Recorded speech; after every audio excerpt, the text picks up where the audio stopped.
ini, Nak? Ini siap dong. Oke, sebelum belajar, Ibu akan membuka dulu pembelajaran kita pada hari ini. Bismillahirrahmanirrahim. Alhamdulillahirrahmanirrahim. Kita semua masih diberikan kesempatan, kesehatan, dan juga waktu sehingga kita semua bisa berkumpul kembali di ruang kelas kita untuk melaksanakan proses kegiatan belajar mengajar. Baiklah, Ibu absen dulu ya.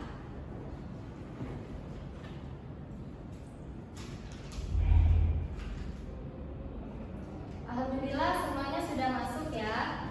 Oke.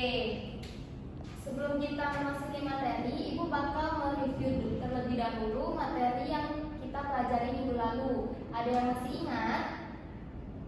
Ya, jadi minggu lalu itu kita belajar mengenai aurat. Dan untuk minggu ini kita akan mempelajari tentang pengurusan jenazah. Sebelumnya, untuk minggu ini kita belajarnya itu materinya terlebih dahulu, dan untuk minggu depan baru kita mempraktikkan cara pengurusan jenazah menggunakan properti. Bisa dimengerti? Ibu bakal menjelaskan tujuan kenapa kita harus mempelajari pengurusan jenazah. Di sini Ibu berharap setelah kita mempelajari ini, anak-anak Ibu semua dapat mengerti, memahami, dan juga bisa mempraktikkan dalam kehidupan sehari-hari tentang bagaimana cara mengurus jenazah. Bisa dipahami ya? Kemudian, kenapa kita harus mempelajari ini? Ada yang tahu? Oke, jadi kita harus mempelajari ini karena kita sebagai makhluk hidup pasti akan merasakan mati, sesuai dengan Al-Quran yang menyebutkan bahwa kullu nafsin dha'iqatul maut, setiap yang bernyawa pasti akan mati. Selain itu juga kita sebagai makhluk sosial harus saling membantu, terutama bagi keluarga kita, tetangga, dan juga teman kita yang lain. Ketika mendapatkan musibah, kita harus membantunya, seperti contohnya pengurusan jenazah mereka. Oke, Ibu akan masuk ke materi ya.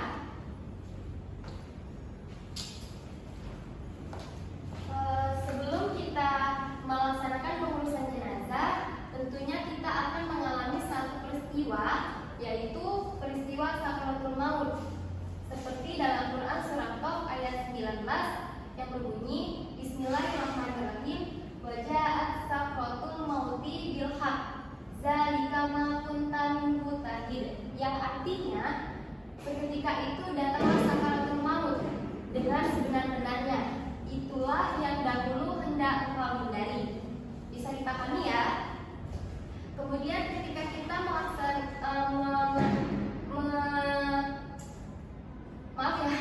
kemudian ketika kita sedang melihat orang yang sakaratul maut atau kita sedang membimbing orang itu sakaratul maut, hendaknya yang harus kita lakukan itu ada 3. Yang pertama, ketika matanya masih terbuka, kita harus menutup matanya secara perlahan dengan mengucapkan inna lillahi wa inna ilaihi raji'un.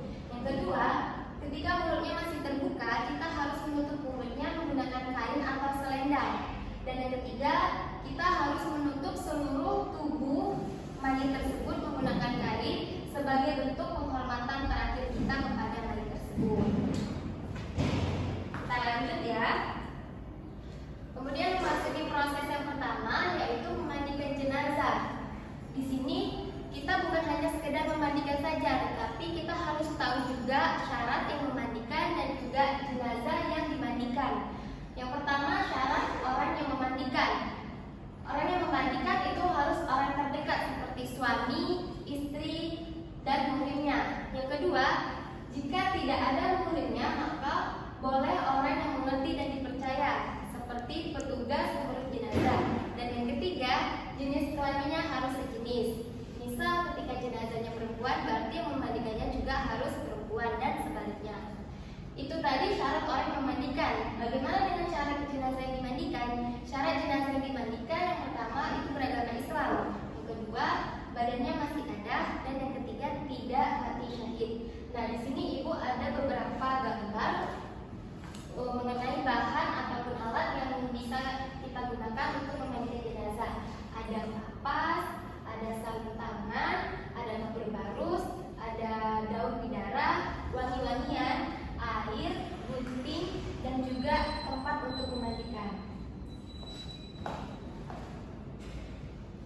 Selanjutnya proses yang kedua yaitu mengkafani jenazah. Sudah jenazahnya kita mandikan, jenazahnya sudah bersih, kita mengkafani jenazah. Ini gambar kain kafan. Nah, untuk jenazah laki-laki itu kain kafannya 3 lapis. Kalau untuk perempuan kain kafannya yaitu 5 lapis.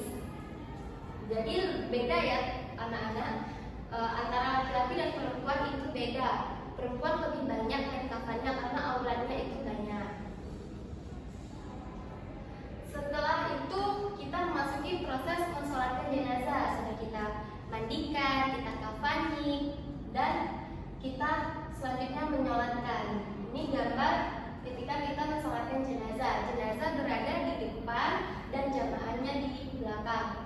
Nah, untuk sholat jenazah itu jumlah takbirnya ada 4 kali takbiratul ihram tanpa ruku dan sujud, dan juga diakhiri salam. Kalau kalian menemukan imam yang melaksanakan sholat jenazah ada ruku dan sujud, maka itu sesat ya anak-anak, karena sholat jenazah tanpa ruku dan sujud. Kemudian setelah semua proses kita lakukan, inilah proses terakhir yaitu menguburkan jenazah. Ini bisa dilihat gambar masyarakat ataupun keluarga, kerabat saat proses menguburkan jenazah. Sembari kita menyolatkan, memandikan, dan mengkafani, ada petugas lain yang membantu untuk menggali kuburan untuk jenazah dikuburkan. Itu biasanya petugas ataupun keluarga dan warga setempat. Setelah kuburannya selesai, bolehlah proses menguburkannya dilakukan. Saat menguburkan, itu tanahnya jangan sampai langsung mengenai tubuh jenazah, karena itu bakal menimbulkan rasa sakit bagi jenazahnya. Jadi di sini kita halangin atau kita kasih bisa berupa kayu panjang, tikar, dan lain-lain agar tanahnya tidak langsung terkontaminasi dengan kuburan.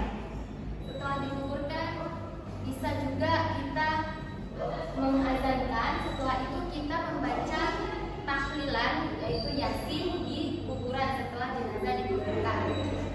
Sembari kita memberikan doa dan juga semoga amal ibadah jenazahnya diterima Allah dan dilapangkan hidupnya. Nah, itu tadi terakhir Ibu menjelaskan tentang pengurusan jenazah. Seperti yang di awal Ibu bilang tadi, untuk minggu ini Ibu akan menjelaskan materinya terlebih dahulu. Untuk minggu depan kita akan mempraktekannya dengan menggunakan properti, boneka, dan lain-lain sebagainya. Untuk minggu depan Ibu akan membawa boneka, kain kafan, dan lainnya agar anak-anak Ibu semua bisa mengerti dengan cara langsung melihat kita praktek bersama-sama. Kalau ini kan materinya. Semoga dengan materi ini saja dulu anak-anak Ibu bisa mengerti, bisa memahami, dari yang belum tahu menjadi tahu, dari yang tahu menjadi lebih paham lagi, dan bisa membantu untuk pengurusan jenazah. Di sini bukan hanya sekedar membantu anak-anak, tetapi kita juga bisa mendapatkan pahala karena mengurus jenazah ini merupakan sunnah yang harus kita lakukan. Itulah materi yang bisa Ibu sampaikan untuk pertemuan kali ini. Ibu berharap semuanya bisa mengerti. Kurang dan lebihnya Ibu mohon maaf. Ibu akhiri. Assalamualaikum warahmatullahi wabarakatuh.